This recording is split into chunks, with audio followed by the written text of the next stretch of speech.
प्रिय भक्तजनों, आइए अब सुनते हैं बृहस्पतिवार व्रत की विधि एवं कथा। इस दिन बृहस्पतेश्वर महादेव जी की पूजा होती है। दिन में एक समय ही भोजन करें, पीले वस्त्र धारण करें, पीले पुष्पों को धारण करें। भोजन भी चने की दाल का ही होना चाहिए, नमक नहीं खाना चाहिए। पीले रंग का फूल, चने की दाल, पीले कपड़े तथा पीले चंदन से पूजा करनी चाहिए। पूजन के पश्चात कथा सुननी चाहिए। इस व्रत के करने से बृहस्पति जी अति प्रसन्न होते हैं तथा धन और विद्या का लाभ होता है। स्त्रियों के लिए ये व्रत अति आवश्यक है। इस व्रत में केले का पूजन होता है। कथा।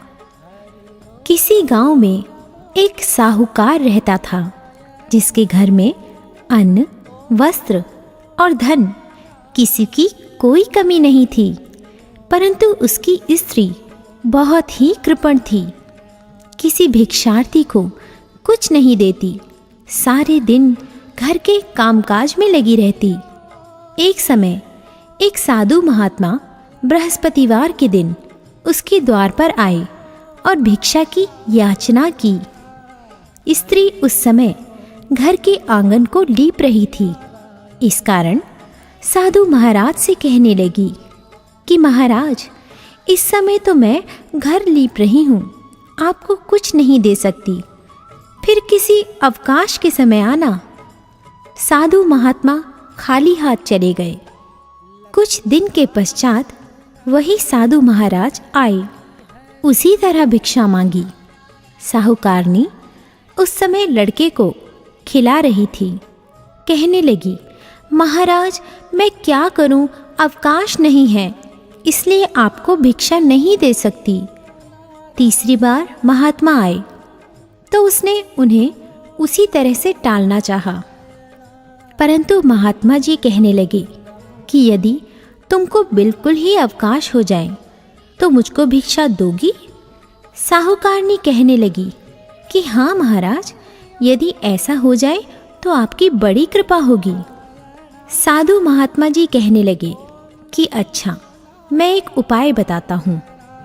तुम बृहस्पतिवार को दिन चढ़ने पर उठो और सारे घर में झाड़ू लगाकर कूड़ा एक कोने में जमा कर दो। घर में चौका इत्यादि मत लगाओ। फिर स्नान आदि करके घर वालों से कहो उस दिन सब हजामत अवश्य बनवाएं। रसोई बनाकर चूल्हे के पीछे रखा करो, सामने नहीं। सायंकाल को अंधेरा होने के बाद दीपक जलाओ तथा बृहस्पतिवार को पीले वस्त्र मत धारण करो, ना पीले रंग की चीज़ों का भोजन ग्रहण करो। यदि ऐसा करोगी तो तुमको घर का कोई काम नहीं करना पड़ेगा। साहूकारनी ने ऐसा ही किया। बृहस्पतिवार को दिन चढ़े उठी, झाड़ू लगाकर कूड़े को घर में ही जमा कर दिया। पुरुषों ने हजामत बनवाई, भोजन बनवाकर चूल्हे के पीछे रखा। वह सब बृहस्पतिवारों को ऐसा ही करती रही। अब कुछ काल बाद उसके घर में खाने को दाना न रहा। थोड़े दिनों में महात्मा फिर आए और भिक्षा मांगी, परंतु सेठानी ने कहा, महाराज, मेरे घर में खाने को अन्न नहीं है, आपको क्या दे सकती हूँ? तब महात्मा ने कहा कि जब तुम्हारे घर में सब कुछ था तब भी तुम कुछ नहीं देती थी। अब पूरा पूरा अवकाश है, तब भी कुछ नहीं दे रही हो। तुम क्या चाहती हो वह कहो। तब सेठानी ने हाथ जोड़कर प्रार्थना की, महाराज, अब कोई ऐसा उपाय बताओ कि मेरे पहले जैसा धन धान्य हो जाए। अब मैं प्रतिज्ञा करती हूँ कि आप जैसा कहेंगे वैसा ही करूँगी। तब महात्मा जी ने कहा, बृहस्पतिवार को प्रातःकाल उठकर स्नानादि से निवृत्त होकर घर को गौ के गोबर से लीपो तथा घर के पुरुष हजामत ना बनवाए। भूखों को अन्न जल देती रहो ठीक सायंकाल दीपक जलाओ। यदि ऐसा करोगी तो तुम्हारी सब मनोकामनाएं भगवान बृहस्पति जी की कृपा से पूर्ण होंगी। सेठानी ने ऐसा ही किया और उसके घर में धन धान्य वैसा ही हो गया जैसा कि पहले था। इस प्रकार भगवान बृहस्पति जी की कृपा से अनेक प्रकार के सुख भोग कर दीर्घकाल तक जीवित रही।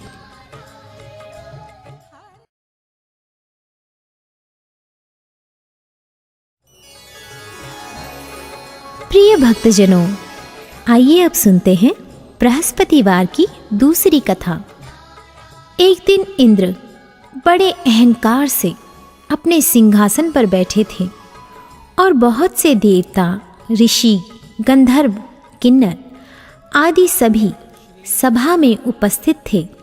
जिस समय बृहस्पति जी वहाँ पर आए तो सबके सब उनके सम्मान के लिए खड़े हो गए, परंतु इंद्र गर्व के मारे खड़ा ना हुआ, यद्यपि वह सदैव उनका आदर किया करता था। बृहस्पति जी अपना अनादर समझते हुए वहाँ से उठकर चले गए। तब इंद्र को बड़ा शोक हुआ कि देखो, मैंने गुरुजी का अनादर कर दिया, मुझसे बड़ी भारी भूल हो गई। गुरुजी के आशीर्वाद से ही मुझको यह वैभव मिला है। उनके क्रोध से यह सब नष्ट हो जाएगा, इसलिए उनके पास जाकर उनसे क्षमा मांगनी चाहिए, जिससे उनका क्रोध शांत हो जाए और मेरा कल्याण हो।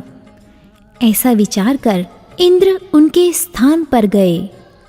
जब बृहस्पति जी ने अपने योग बल से यह जान लिया कि इंद्र क्षमा मांगने के लिए आ रहा है, तब क्रोधवश उनसे भेंट करना उचित ना समझकर अंतर्ध्यान हो गए। जब इंद्र ने बृहस्पति जी को घर पर न देखा, तब निराश होकर लौट आए। जब दैत्यों के राजा वृषवर्मा को यह समाचार विदित हुआ, तो उसने अपने गुरु शुक्राचार्य की आज्ञा से इंद्रपुरी को चारों तरफ से घेर लिया। गुरु की कृपा न होने के कारण देवता हारने व मार खाने लगे। तब उन्होंने ब्रह्मा जी को विनयपूर्वक सब वृतांत सुनाया और कहा कि महाराज, दैत्यों से किसी प्रकार हमें बचाइए। तब ब्रह्मा जी कहने लगे कि तुमने बड़ा अपराध किया है, जो गुरुदेव को क्रोधित किया।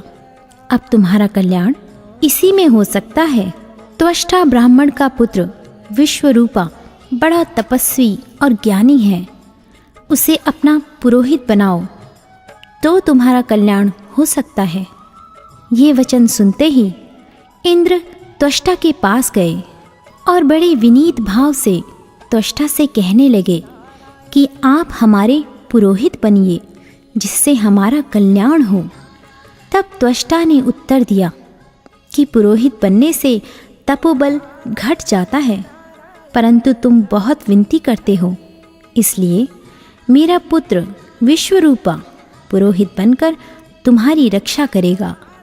विश्वरूपा ने पिता की आज्ञा से पुरोहित बनकर ऐसा यत्न किया कि हरि इच्छा से इंद्र वृषवर्मा को युद्ध में जीतकर अपने इंद्रासन पर स्थित हुआ।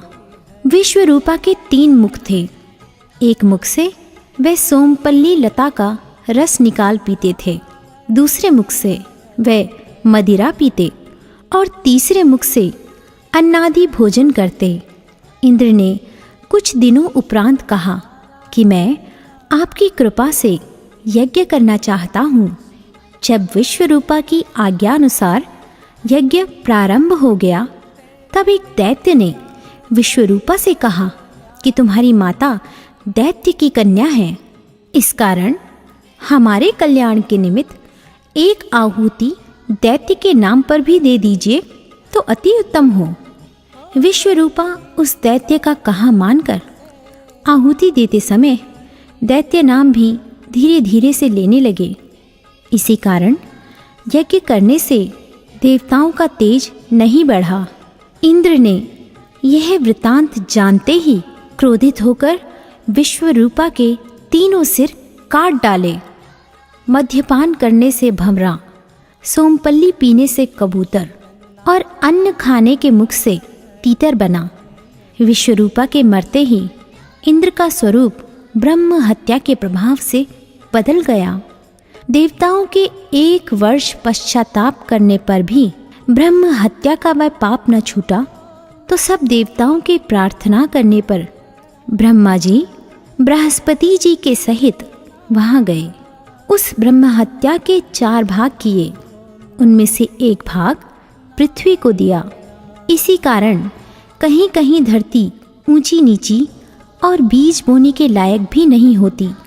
साथ ही ब्रह्मा जी ने यह वरदान दिया, जहाँ पृथ्वी में गड्ढा होगा कुछ समय पाकर स्वयं भर जाएगा। दूसरा वृक्षों को दिया, जिससे उनमें से गोंद बनकर बहता है। इस कारण गूगल के अतिरिक्त सब गोंद अशुद्ध समझे जाते हैं। वृक्षों को यह वरदान दिया कि ऊपर से सूख जाने पर जड़ फिर फूट जाती है। तीसरा भाग स्त्रियों को दिया। इसी कारण स्त्रियां हर महीने रजस्वला होकर पहले दिन चांडालनी, दूसरे दिन ब्रह्मघातिनी, तीसरे दिन धोबिन के समान रहकर चौथे दिन शुद्ध होती हैं और संतान प्राप्ति का उनको वरदान दिया। चौथा भाग जल को दिया, जिससे फेन और सिवाल आदि जल के ऊपर आ जाते हैं। जल को यह वरदान मिला कि जिस चीज़ में डाला जाएगा वह बोझ में बढ़ जाएगी। इस प्रकार इंद्र को ब्रह्म हत्या के पाप से मुक्त किया। जो मनुष्य इस कथा को पढ़ता या सुनता है, उसके सब पाप बृहस्पति जी महाराज की कृपा से नष्ट होते हैं।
जिसकी